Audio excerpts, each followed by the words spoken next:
모나미 153 볼펜 있지 않습니까? 모나미 153 볼펜이 그 이름이 지어지게 된 배경이 있습니다. 창업주가 크리스찬이었고 장로님이셨다고 해요.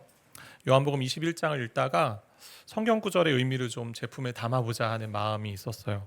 그래서 부활하신 예수님이 한 곳을 지시하셔서 제자들이 물고기를 잡았는데 153마리였고 그물이 찢어지지 않았던 풍성한 아주 그러한 경험을 한 그 말씀을 보고 이 말씀 안에 좀 의미를 찾아서 우리 제품의 이름을 좀 담아보자라는 마음이었어요. 그래서 성경의 내용을 제품에 담고 싶어서 가만히 고민하다가 153을 떠올린 거죠. 그래서 모나미 153 볼펜이 되었는데 지금도 많은 이들이 사랑하는 볼펜이고 장수하고 있는 제품으로 알고 있습니다. 이처럼 이름에는 나름의 의미가 있어요. 제품의 이름에도 나름 그 창업주나 또 만든 개발자가 마음을 담아 또 소망을 담아 이름을 짓는데 사람의 이름은 어떻겠습니까? 오늘 우리가 읽은 본문 다 읽지 않았지만 야곱의 11명의 아들들이 이제 태어납니다. 근데 그 이름을 붙이는데 그 이름을 그냥 붙이지 않고요. 어떻게 붙이냐면 자신들의 고백을 좀 거기다 넣는데 상당히 인간적인 고백들을 많이 넣고 있다는 거죠. 당시 사회에서는요. 주로 남편이 아이의 이름을 지어요. 근데 야곱의 아들들은 누가 지어요? 엄마들이 짓고 있어요. 엄마들이. 간단히 본문의 내용을 보면 5번의 다른 여인을 통해 야곱의 아들들이 태어나는 이야기가 있어요. 임신과 출산의 이야기인데 먼저 야곱의 아내인 레아를 통해서 누가 태어나요? 루벤, 시므온, 레위, 유다 4명의 아들이 태어나고 그 다음에 라헬의 종 빌하를 통해서 단과 납달리가 태어나고요. 그리고 레아의 종 실바를 통해서 어떻게 태어나요? 누가 태어나요?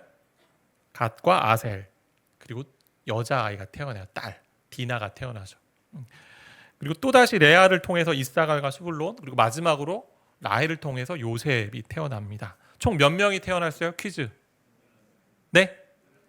12명이죠. 딸이 들어가 있으니까. 그죠? 퀴즈 내면 다 틀리더라고요. 12명의 아들이고 딸이 1명 있었습니다. 아직 태어나지 않은 한 아이가 있죠. 베냐민이 이제 있는데 이렇게 자녀들에게 이름을 붙여주는 모습에서 우리가 좀 생각해 볼 수 있는 부분이 있습니다. 여러분 야곱 가정의 문제가 무엇이었어요?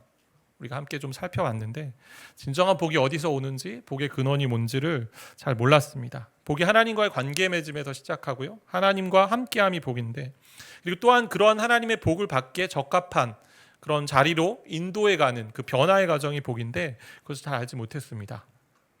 근데 그렇게 된 이유가 뭘까요? 근원적 이유가 오늘 나오는데 야곱의 부모는요 한 아이들만 좋아했습니다. 자기에게 맞는 아이. 아버지는 큰 아이 에서를 좋아했고 어머니는 작은 아들 야곱을 좋아했습니다. 편애했던 가정이잖아요. 그런 모습을 야곱도 배운 것 같아요. 야곱도 편애를 잘합니다. 한 아내만 좋아하고 한 아들 요셉만 좋아합니다. 홀로 도망쳐온 하란의 땅입니다. 부모를 떠났고요. 그리고 고향을 떠났습니다. 공허함과 외로움이 있었겠죠. 그 공허함과 외로움을 채워줄 존재로 누구를 택합니까? 라헬을 택합니다. 아리따운 자매를 택합니다. 이 자매만 만나면 이 자매와 결혼만 하면 내 인생은 이제 황금길이야 꽃길이야 라고 생각한 거죠. 이제까지 살아온 비참한 내 인생이 다 송두리째 살아날 거야. 다른 모습으로 될 거야. 그녀를 얻기 위해 어떻게 해요? 7년을 일하고요. 또 7년을 일합니다. 14년을 일하는데요. 자신의 결핍을 채우려는 대상으로 라헬을 찾은 것입니다. 인생의 정체성과 자존감과 안정감을 다른 대상에서 얻으려고 했던 모습이라고 할 수 있어요. 사랑의 대상이 되죠. 사랑의 대상이 그렇게 되면요. 우리의 삶을 채워주는 목표가 되고 그리고 이상이 됩니다. 그러면 사람이 어떻게 해요? 거기 하나에만 집중합니다. 거기 하나에만 꽂히게 되는 거죠. 내가 사랑하는 그 사람이 어떻게 됩니까? 하나님과 같은 동등한 위치에 오르게 되는 걸 보게 되죠. 하나님과 같은 위치에 사랑하는 대상을 놓고 나면 인간이 어떻게 해요? 그걸 추구하고 그걸 통해서 무언가 얻으려 하는데 그게 뭐야? 결국 구원이라는 말로 표현할 수 있습니다. 야곱에게 구세주는 누구였어요? 구원자는 라헬이었습니다. 이게 무슨 말일까요? 라헬이 야곱의 우상이었어요. 하나님 외에 다른 것으로 만족할 수 있다 여기는 것이 우상이죠. 하나님 외에 다른 것으로 내 빈 가슴을 채우겠다는 것이 우상입니다. 야곱은 하나님의 약속의 말씀을 받고 떠났습니다. 브엘세바에서 출발해서 베델에 이르러서 하나님의 환상 중에 사닥다리를 타고 내려오시는 걸 보았어요. 하나님이 함께하는 게 복이고 하나님이 어떻게 해요? 그 자리에서 또 말씀하세요. 너와 함께하겠다. 안전하게 돌아오게 하겠다. 그 약속의 말씀을 받고 믿음으로 떠나 걸음인데 정작 와서 또 하는 모습은 뭐냐? 자기의 욕망에 따라 살려는 모습을 가지고 있다는 거죠. 천생연분을 만나면 내 모든 문제가 치유되고 회복될 것이라고 생각했던 게 야곱입니다. 모든 우상의 특징이 무엇인 줄 아십니까? 우상은요, 반드시 우상을 사랑한 대상을 배신합니다. 다시 한번요. 우상은 반드시 우상을 사랑한 대상을 배신합니다. C.S. 루이스가 순전한 기독교라는 책에서 이렇게 말해요. 잘 들어보세요.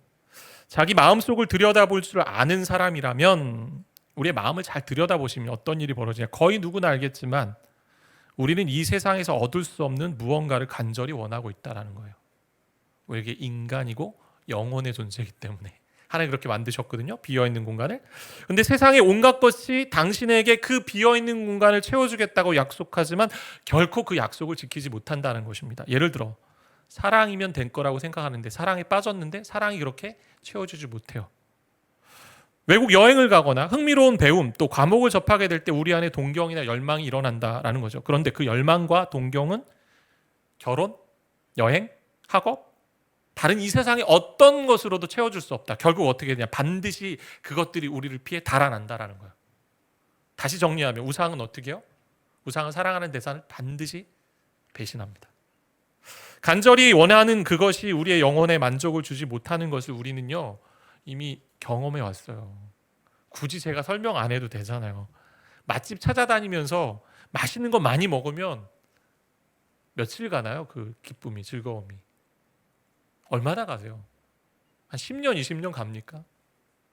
때로 스트레스를 해소하기 위해서 내가 원하는 것을 하려고 해요. 뭐 영화를 많이 본다거나 아니면 밤새 뭔가를 내가 원하는 걸 하고 오락을 한다거나 때로는 술로 막 풀려고 하는 세상 사람들이 있고 또 때로는 뭐 성욕을 또 해소하고 싶어서 여러 가지 일들을 하죠. 근데요, 그거 가지고 완전한 만족을 누리는 사람은 이 세상에 없다라는 거죠. 뭐 휴가나 쉼 자체가 나쁘다는 것이 아닙니다. 더 중요한 가치와 사랑의 대상이 있는데 그것보다 다른 걸 사랑하는데 거기서 만족을 누리지 못하는 우리 인생을 경험하고 있다라는 거죠. 우상 숭배적인 요소가 야곱에게 있었어요. 근데 그 가정 안에 두 아내인 레아와 라헬에게도 그런 모습이 드러납니다. 이들이 자녀를 낳기 원했던 이유가 뭘까요? 많이 자녀를 생산하고 출산하려고 했던 이유가 뭡니까? 자기 몸으로 안 되면 어떻게 해요? 여종의 몸을 대리모로 해서 자녀를 출생하려고 했습니다. 왜요? 남편에 대한 사랑을 갈구한 거죠. 그게 그들의 우상이었습니다. 대표적으로 언니 레아가 4명의 자녀를 낳았음에도 라헬이 자기 태의 문이 열리지 않으니까 어떻게 합니까? 자기 몸종을 보내서 자식을 얻게 합니다. 근데 자식의 이름을 이렇게 붙여요. 창세기 30장 6절 8절에 보시면 라헬이 이르되 하나님이 내 억울함을 푸시려고 내 호소를 들으사 내게 아들을 주셨다. 아들을 주셨는데 아들의 이름을 뭐라고요? 억울함을 푸셨다라고 돼요. 아들의 이름을 그렇게 붙입니다. 단단하면서 넌 나의 억울함을 풀어준 존재야. 또 하나, 라헬의 시녀 비라가 다시 임신하여 둘째 아들을 야곱에게 낳으니 라헬이 낳은 첫째 아들과 둘째 아들인데 라헬이 이르되 8절에 어떻게 되면 같이 읽어볼까요? 라헬이 이르되 내가 언니와 크게 경쟁하여 이겼다 하고 그의 이름을 납달리. 납달리는 경쟁이거든요. 내가 언니와 싸워 이겼다. 왜 이기려고 합니까? 사랑을 갈구하는 거죠. 언니가 그 사랑을 다 가져갈까 봐 충분히 라헬은 더 많은 사랑을 독차지하고 있었음에도 불구하고 언니가 아이를 많이 낳음으로 말미암아 남편의 사랑이 그를 쏠릴까 봐 불안한 거죠. 레아의 결국은 어떻게 됩니까? 나름 하나님에 대한 고백을 하면서 처음 4명의 자녀를 낳습니다. 루벤, 시므온, 레위, 유다를 낳아요. 근데 그 안에 자신의 욕망의 모습도 있습니다. 남편과 뭔가 하고 싶은 이 아들을 통해 이 자녀들을 통해 남편과 연합하고 싶은 마음을 이제 셋째 아들의 이름에 넣죠. 연합함이라고 넣습니다. 이제 남편이 나와 함께 할 거야. 그 갈망을 보여주는 거죠. 그러한 경쟁과 갈망의 모습이 아들들의 이름에 고스란히 담겨 있어요. 아들들의 이름을 성경 보시면 다 각수가 되어 있잖아요. 1번, 2번, 3번, 4번 되면서 다 그 의미들이 있는데 다 자신의 상황에 따른 고백들이 너무 많아요.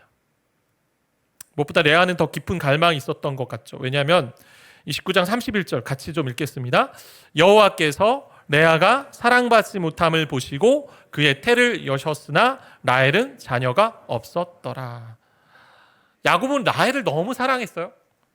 레아는 사랑받지 못했다. 이 말은요, 원어적으로 좀 미워하다라는 의미가 들어있는 단어인데요. 사랑을 덜 받았던 정도가 아니라 미움받는 정도까지 있었구나라는 걸 보게 됩니다. 레아의 마음이 얼마나 괴로웠을까요? 야곱의 사랑을 받지 못했던 여인입니다. 사랑 부재의 삶에서 공허함, 절망, 분노가 있었을 겁니다. 그래서 아이를 낳아서라도 남편의 그 사랑을 얻고 싶어서 엄청나게 애를 쓰는 거죠. 경쟁을 합니다. 그리고 그렇게 자녀를 출산함으로 말미암아 남편이 나와 함께할 것, 그것 자체가 나의 정체성이고 나의 행복이라 여겼기 때문에 그런 욕구를 가지고 산다라는 거죠. 레아는 남편에 대한 갈망과 자녀 출산을 통한 행복, 정체성 추구에 있었던 우상 숭배자라고 할 수 있습니다. 라헬도 다르지 않습니다. 이미 남편의 사랑을 충분히 받았음에도 불구하고요, 당시 문화는 어떠냐면 자녀를 낳지 않는다라는 것은 마치 그 여인이 죽은 몸과 같다라는 것이고, 그리고 그렇게 자녀를 낳지 않음으로 말미암아 남편에게 수치스러운 일을 한다라고 그렇게 여겼던 문화였기 때문에 이 라헬의 마음도 엄청난 부담감이 있었겠죠. 아들을 많이 낳은 언니에게 남편을 빼앗기지 않을까라는 불안한 마음이 그 가운데 있었을 것이죠. 그래서 아들을 낳는 이 경쟁에서 뒤지지 않으려고 애를 씁니다. 그 모습이 어디 나오냐? 30장 1절 2절에 이렇게 나와 있어요.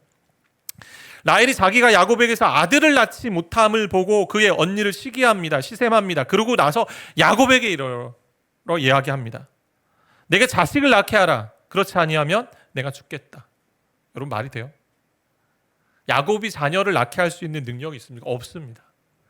그리고 자식 못 낳으면 난 죽겠다라고 얘기해요. 정말 말이 열매로 맺혀지는지 그가 베냐민을 낳고 죽거든요. 2절에 보니까 야곱이 라헬에게 성을 낸 분노해서 이야기합니다. 어떻게 내가 그대를 임신하게 하겠냐. 임신하게 못하는 이는 누구다? 하나님이다. 그러면 라헬과 야곱이 어떻게 했어야 될까요? 그의 부모님이 했던 것처럼 기도해야죠. 그의 할아버지 아브라함이 100세에 자녀를 얻은 것처럼 기적으로 하나님의 은혜로 하나님께 의지해야죠. 근데 그렇게 하지 않습니다. 아이를 4명이나 낳은 언니를 보고요, 시기하며 남편에게 닥달하고 결국 몸종을 통해 또 자녀를 낳으려는 그런 애씀을 가지고 있다는 거죠. 라헬도 결국 기도하지 않고 육신적인 방법을 따라 산 우상 숭배자라고 할 수 있습니다. 게다가 레아의 아들이 어떻게 하냐면 르우벤이 합한채라는 걸 가져와요. 당시 그런 식물의 열매로 되어 있는데 어떤 식물의 열매냐면 임신을 촉진하는 열매, 남성에게는 정력제와 같은 열매라고 할 수 있는데 정확하게 무엇인지 모르겠지만 그런 열매를 가져다 놓고 서로 거래합니다. 또 왜? 아이를 생산해야 되니. 이들의 모습을 통해 보게 되는 것은 서로 자기의 우상을 따라 시기하고 질투하고 경쟁하며 살아가는 일들이 그 가정 가운데 있었다는 거죠. 그 가정의 메커니즘이 뭐예요? 우상 숭배죠. 자기들이 가지고 싶은 거 그것 때문에 살아갑니다. 내가 이것만 있으면 나 행복할 거야. 내 삶이 더 평탄할 거야 라는 거죠. 남편에게 희망과 꿈을 걸고요, 사랑을 갈구한 인생이 그들이었습니다. 하나님이 영원한 복이고 축복인 줄 알면서도 우리는 우상이 우리에게 만족을 줄 거라고 생각할 때가 많이 있죠. 여러분이 어떤 우상이 있으십니까? 어떤 우상이 있습니까? 저는 요즘 죄송합니다. 속된 말을 좀 써서 돈벼락을 좀 맞았으면 좋겠다 이런 생각. 왜냐? 성도들의 삶을 보면 어려운 분들이 너무 많은데 제 주머니에서 나올 게 한정되어 있잖아. 정말 하나님 좀 도와주셨으면 좋겠다. 때로는 출세가 우상이 되기도 하죠. 남들보다 더 성공하길 원합니다. 자녀가 잘 되길 원합니다. 또 통장에 물질이 더 많았으면 좋겠습니다. 사람의 인정에 목마르기도 합니다. 사랑을 갈구하기도 해요. 정말 사랑을 갈구하기도 합니다. 근데 우상은요, 우리를 위해 해줄 수 있는 것이 없어요. 우리를 올가매는 거죠. 그리고 진짜 무엇이 복인지를 헷갈리게 만드는 게 우상입니다. 가짜신이라고 하잖아요. 가짜신. 진짜가 아니에요. 그것만 있으면 된다고 하는 것이 영원한 만족을 우리에게 줄 수 없는데 그것만 있으면 된다라고 하면서 그조차 살아갑니다. 집만 좀 커지면. 진짜 복이 무엇일까요? 하나님과 관계하는 게 복이고 그분 안에 거하는 것이 복입니다. 근데 왜 그런가요? 하나님이 복을 만드시는 분이시기 때문에, 하나님이 복을 주시는 분이시기 때문에. 세상에 어떤 사람도 우리에게 복을 주는 사람 없습니다. 영원한 만족을 주는 사람은 없습니다. 시기와 질투로 우상숭배와 같은 어긋난 사랑의 모습에도요, 하나님이 어떻게 하세요? 이 혼란한 상황을 통해서도 복을 만드시는 분이에요. 이게 우리 하나님이신 거죠. 다투며 시합하듯 아이를 낳은 결과 총 몇 명의 아이가 태어나요? 12명이잖아요. 그죠? 12명. 아들은 12명. 죄송합니다. 그리고 딸 1명. 13명이죠. 오늘 말씀해본 11명이 태어나요. 후에 베냐민이 태어나서 총 12명의 아들이 됐는데 이들이 누구예요? 이스라엘 백성, 이스라엘 민족, 국가의 기반이 되는 12지파가 되는 거죠. 하나님이 레아와 라헬의 다툼, 그리고 남편을 사랑하는 그 욕망, 그리고 승부욕, 그런 것들을 어떻게 하셨습니까? 사용하시고 선용하셨습니다. 이런 표현이 가장 적절한 표현입니다. 사용하시고 선용하셨습니다. 경쟁하는 동안 아이를 낳게 하셔서 그들이 의도하지 않았지만 하나님이 원래 창세기에 주셨던 말씀의 성취를 이루어가게 하십니다. 어떻게 해요? 생육하고 번성하고 땅에 충만하라. 그리고 아버지 이삭과 할아버지 아브라함에게 약속했던, 그리고 본인에게 약속했던 그 약속의 말씀을 하나하나 이루어 가십니다. 땅에 편만하게 될 것이고 너희 자손을 충만하게 할 것이고 너희 자손을 통해 복을 받게 할 것이다. 그 일을 이루어 가시는 거죠. 사람 많은 부족함이 있어요. 약함이 있어요. 연약함이 있죠.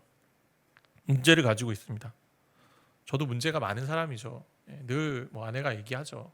문제가 많은데 그 문제 때문에 하나님이 참 많이 사랑하시는 것 같다 이렇게 하는데, 때로는 잘못된 사랑의 방향을 가지고 있어요. 우상을 섬기는 마음들. 굳이 우상이라고 얘기하지 않지만 하나님보다 더 사랑하고, 그거 없으면 마음에 불편하고 원망이 생기는 그것 있죠, 우리 안에. 근데 하나님은 그러한 약함과 부족과 잘못된 사랑의 방향에도 불구하고 복을 만들어 내시는 분이에요. 그게 하나님이세요. 오늘 읽을 말씀에 하나님이라는 그 단어, 하나님이라는 단어와 여호와라는 단어가 총 9번 정도 등장하는데요. 그 중에 눈여겨볼 수 있는 구절이 3군데가 있는데, 첫 번째는 우리가 아까 읽었던 29장 31절 말씀이요. 레아가 사랑받지 못하는, 야곱으로부터 사랑을 받지 못하는 그 모습, 어떻게 보면 미움의 대상이 된 것 같은 그 모습 속에 하나님께서 레아의 그 아픔을 모시고 태를 여십니다. 그래서 자녀를 출산하게 하죠. 그리고 30장 17절에 보면 레아가 한동안 남편과 함께하지 못했습니다. 레아는 늘 남편과 떨어져 있었던 사람 같아요. 아들 르우벤이 합 한 채를 가져다 줘서 레아가 라헬과 거래하면서 하룻밤의 시간을 이제 얻게 되잖아요. 남편과 할 수 있는. 그때 하나님이 레아의 소원을 들으시고 자녀를 출생하게 하셨다라는 구절이 있어요. 그리고 30장 22절 24절에 보니까 레아가 6명의 아들을 낳았고요. 또 라헬의 종 빌하가 2명의 아들, 또 레아의 종 실바가 2명의 아들, 총 10명의 아들이 태어나는 동안 라헬에게는 아무런 아들도 없었어요. 아무런 자녀도 없었습니다. 홀로 있는 그 라헬을 생각하시고 그의 소원을 들으시면서 자녀를 주셨다라고 되어 있습니다. 시기와 질투 가운데 경쟁하는 이 상황 속에, 그리고 자기 우상을 향한 애씀 가운데 하나님이 일을 하세요. 심지어 이렇게 엉망진창된 가운데 복을 만들어 내십니다. 이게 하나님이 일하시는 방식이에요. 여기서 우리가 볼 수 있는 특징이 하나 있다면, 하나님은 인간이 가장 연약하다고 할 때, 우리 3군데 본 것이 뭐냐면, 레아가 가장 연약하다 할 때, 레아가 가장 아프다고 할 때, 라헬이 가장 힘들 때 은혜를 더욱 주시는 하나님이심을 우리는 보게 되죠. 우리의 삶을 한번 살펴보세요. 저와 여러분의 인생. 다 이루어진 것 없죠. 저도 그렇습니다. 다 이루어진 기도가 없는데, 근데 잘 생각해보세요. 내가 기도하지 않아도 이루어진 게 너무 많아요. 그리고 때로는 내가 기도했으면 잘못된 일들도 많아요. 아니, 기도를 들어주셨으면, 응답했으면, 오히려 안 들어준 기도의 응답이 나를 여기까지 인도한 부분도 있다는 거죠. 지금 내가 원하고 바라는 것이 다 이루어지지 않는다 할지라도 하나님은 선하셔서 그분의 선함을 지금도 내일도 계속해서 끊임없이 우리에게 보여주시기를 원하신다라는 것입니다. 하나님이 그렇게 우리를 만들어 가세요.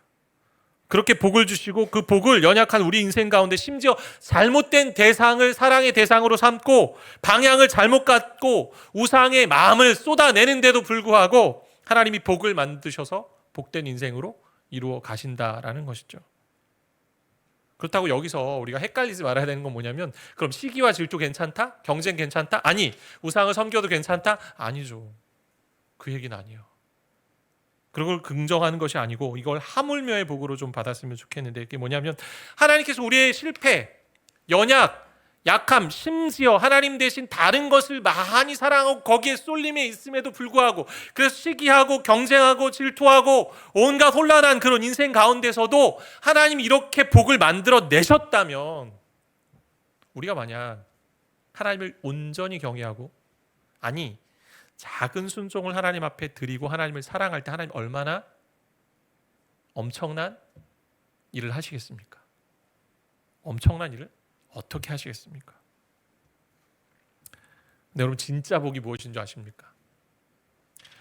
이 스토리에서 레아의 고백이 그나마 영적인 변화가 있었던 고백이라고 좀 할 수 있는데 아들 4명을 낳고 처음 어떻게 돼요? 르우벤, 또 시므온 하나님 들으셨다. 레위 연합함 그리고 나서 마지막 유다를 낳게 되면서 유다라고 부르시는 유다는 어떤 의미예요? 여호와를 찬송하리로다라고 부릅니다. 유다. 자기 마음의 기쁜 희망을 이제 남편도 아니고 아들도 아니고 어디요? 하나님께 두는 모습을 조금씩 경험하는 거죠. 뭐 왔다 갔다 하는 모습들도 좀 있긴 하지만 그 유다의 계보를 통해서 누가 오셨어요? 이 땅에 예수 그리스도가 오셨습니다. 아무에게도 사랑받지 못하는 여인을 찾아오셔서 그 여인의 배를 통해 예수가 나실 계보의 조상으로 그 여인을 세우셨다라는 거죠. 세상에 구원이 임하는 통로는요, 야곱이 사랑했던, 야곱이 너무나도 아꼈던 라헬이 아니었습니다. 사랑받지 못함을 아시는, 아무도 원하지 않아서 사랑받지 못하고 아니 오히려 미움받고 있는 대상인 레아를 통해 예수 그리스도가 이 땅에 오셨다라는 거죠. 주님은 레아가 사랑받지 못함을 알고 어떻게 하세요? 친히 사랑해 주셨습니다. 이렇게 말씀하시는 거죠. 레아에게, 레아야, 내가 너의 참된 신랑이야. 내가 남편 없는 자의 남편이고 자녀들이 없는 자의 아버지야. 우리 인생의 참 신랑으로 오신 분이 계십니다. 그분이 누구예요? 예수 그리스도이십니다. 야곱은 불완전한 남편이에요. 그런 능력이 없습니다. 자녀를 낳게 할 능력이 없습니다. 그리고 자기 중심성에 갇혀 있는 사람입니다. 나중에 야곱 스토리를 보면요, 형을 만나러 가는데 모든 가족들을 먼저 보내고 혹시나 먼저 해로움을 입을까 자기가 마지막에 가거든요. 그런 존재예요. 그러기에 우리의 안정감과 행복감 그리고 정체성이 누구에게 있습니까? 온전한 사랑의 대상이신 예수로부터 온다라는 것이죠. C.S. 루이스가 이런 이야기합니다. 같이 좀 읽어보겠습니다. 이 세상에 어떤 경험으로도 채울 수 없는 갈망이 내 안에 있다면 가장 개연성 있는 설명은 내가 다른 세상, 즉 초월적이고 영원한 무엇을 위해 지어졌다는 것이다. 한번 살펴보세요. 내 안에 갈망을 채울 수 있는 것이 이 땅에 있는지. 맛있는 걸 먹으면, 내가 보고 싶은 걸 열심히 보고 밤새 보면, 내가 만나고 싶은 사람을 많이 만나고, 내가 하고 싶은 공부를 열심히 하면, 물질을 많이 쌓아 놓으면 영원한 만족이 있다? 없다. 우리를 채우실 수 있는 분은 오직 예수밖에 없습니다. 그래서 한 시인이 이렇게 이야기합니다. 내 사랑스러운 주여, 내 사랑스러운 주여, 주님만이 내 생명이시오, 빛이시오, 아름다움입니다. 제가 장례식을 섬기면서 유가족들에게 가끔 이제 위로의 말씀을 전할 때가 있는데요. 이 말씀, 어떻게 보면 말씀을 근거로 전하게 되는 이야기인데, 특히 이제 남편을 먼저 보내는 가정들이 있습니다. 그리고 아버지를 먼저 보낸 가정이죠. 그럴 때 제가 그 아내분 되시는 분에게 말씀을 드려요. 이후의 삶, 남편의 빈자리 하나님이 채워주시길 원한다고. 당신의 삶에 하나님이 진짜 이제 남편이 되어주시고 우리 자녀들의 삶에, 고아와 같은 자녀들의 삶에 아버지가 되어주시길 원한다라는 거죠. 우리 인생의 유일한 신랑은요, 누구밖에 없어요? 예수 그리스도밖에 없어요. 예수님이 어떤 일을 하셨기 때문에 십자가를 통해서 부활하심으로 우리에게 생명을 주셨기 때문에 완전한 생명을 주셔서 완전한 만족을 주실 수 있는 분이 그분밖에 없기에 그분에게 가는 겁니다. 자꾸 다른 데로 눈을 돌리지 맙시다. 저도 그래요. 자꾸 다른 데로. 저희 우상이 또 하나 있으면 사람이에요. 요즘 사람. 정말 좀 정말 사람이 있었으면 좋겠다. 이 얘기는 뭐 어떤 얘기냐면 진짜 모든 하나를 얘기하면 막 100만 가지를 할 수 있는 뭐 그런 사람들이 우리 교회에 많았으면 좋겠다. 막 그런. 아니잖아요. 그죠? 다른 데로 놀리지 마세요. 하나님만 바라보고 하나님만 집중하는 겁니다.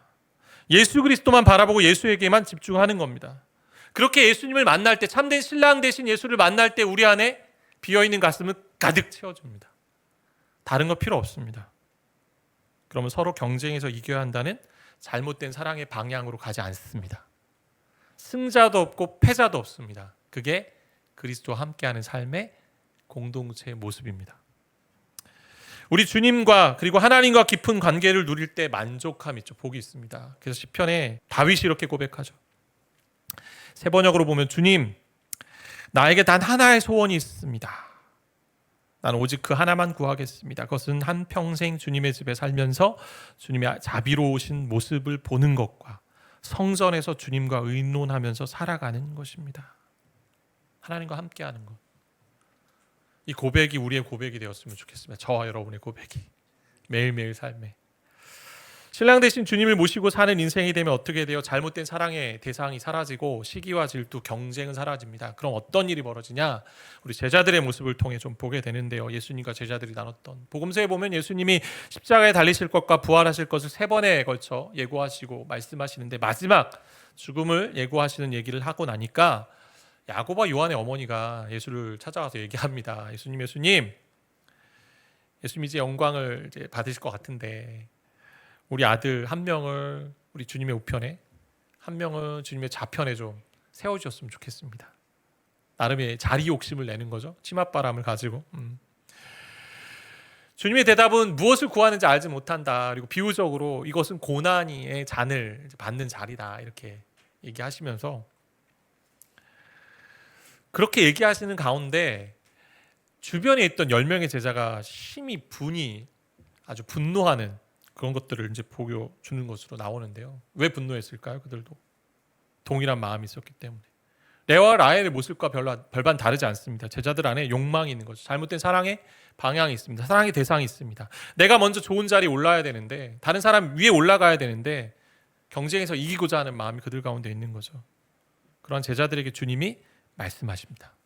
어떻게 말씀하시냐? 마가복음 10장 43절 45절 같이 좀 읽어보겠습니다. 너희 중에는 그렇지 않을지니 너희 중에 누구든지 크고자 하는 자는 너희를 섬기는 자가 되고 너희 중에 누구든지 으뜸이 되고자 하는 자는 모든 사람의 종이 되어야 하리라. 인자가 온 것은 섬김을 받으려 함이 아니라 도리어 섬기려 하고 자기 목숨을 많은 사람의 대속물로 주려 함이니라. 다르게 살라는 거잖아요. 그렇지 않을지니. 세상에 그리스도인들이 욕을 먹는 이유 중에 하나가 뭔지 아십니까? 다르게 살지 않아서. 세상 사람들과 동일한 욕심 가지고 삽니다. 희생하지 않습니다. 섬기지 않습니다. 말은 섬긴다 하면서 결국 자기 이익에 맞는 섬김을 하고 있습니다. 자기 중심적인 선행을 하고요. 자기 중심적인 섬김을 하면서 나는 하나님 안에서 잘 살고 있다. 하나님, 내가 너무 잘 섬기지 않습니까? 이렇게 이야기한다라는 거죠. 왜 그럴까요? 그게 나의 우상이니. 그렇게 섬기면 내가 사람들로부터 칭찬을 받고 인정을 받고 때로는 그 희생도 하고 싶지 않은 거죠. 더 나쁜 모습은. 예수로 만족한 자, 예수로 가장 귀한 것을 얻은 자는요.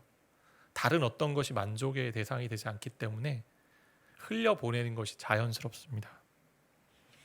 으뜸이 되고자 하지 않고요.